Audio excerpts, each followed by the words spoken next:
সবেমাত্র নামাজ শেষ করে উঠেছি, আচমকাই বিকট শব্দ। এমন শব্দ সত্যি আগে শুনিনি।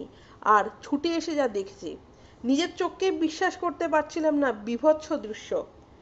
দেখলাম একটা মালগাড়ি কাঞ্চনজঙ্ঘা এক্সপ্রেসকে পিছন দিক থেকে এমন জোরে ধাক্কা মেরেছে যে এক্সপ্রেসের একটা বগিটা ওপরের দিকে উঠে রীতিমতো ঝুলছে।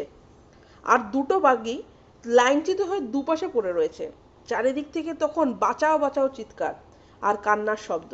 রোজ মোটামুটি সকাল 8টা নাগাদই এখান থেকে কাঞ্চনজঙ্ঘা এক্সপ্রেস পাস হয়। আজ ওই সময়ই ঘটনাটা ঘটেছে।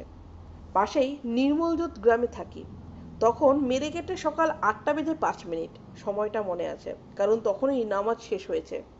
তখনই বিকট শব্দটা কানে আসে। মনে হলো যেন গোটা গ্রাম কেঁপে উঠল। ওই আওয়াজ শুনেই বেরিয়ে এসেছিল অনেকে। আওয়াজটা রেল লাইন থেকে এসেছে বুঝতে পেরেই আমরা কয়েকজন ওদিকে ছুট দিই। গিয়ে দেখি ওই অবস্থা। গত বছর উড়িষ্যার করমণ্ডল এক্সপ্রেসে ঘটনার খবর টিভিতে দেখেছিলাম। আজকে উঠেছিল সেই সব দৃশ্য দেখে। ওই মৃত্যু মিছিল দেখে হাড় হিম হয়ে গেছিল। এবার যেন নিজের চোখে সেই সব দেখলাম। দেরি না করে আমরা উদ্ধার কাজে নেমে গিয়েছিলাম। কিছুক্ষণের মধ্যে পুলিশ আর কিছু অ্যাম্বুলেন্স আসে। আমার চোখের সামনে একজন মারা গেল। লাইনে উল্টে থাকা একটা বগিতে একজন আটকে ছিল। তাকে কোনো ক্রমে টেনে বার করতে না করতেই মরে গেল। আমরা 7-8 জনের দেহ উদ্ধার করেছি। 30 থেকে 35 জন জখম হয়েছিল। অনেক বাচ্চা মহিলা ছিল। তাদের বার করে হাসপাতালে পৌঁছানোর ব্যবস্থা করেছি।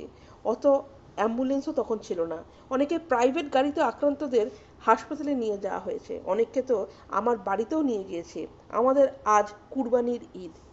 কিন্তু আজ আর সেসব করলাম না। চোখের সামনে যা ঘটলো তারপর আর কিছু করা যায় না। যা করার কাল করব।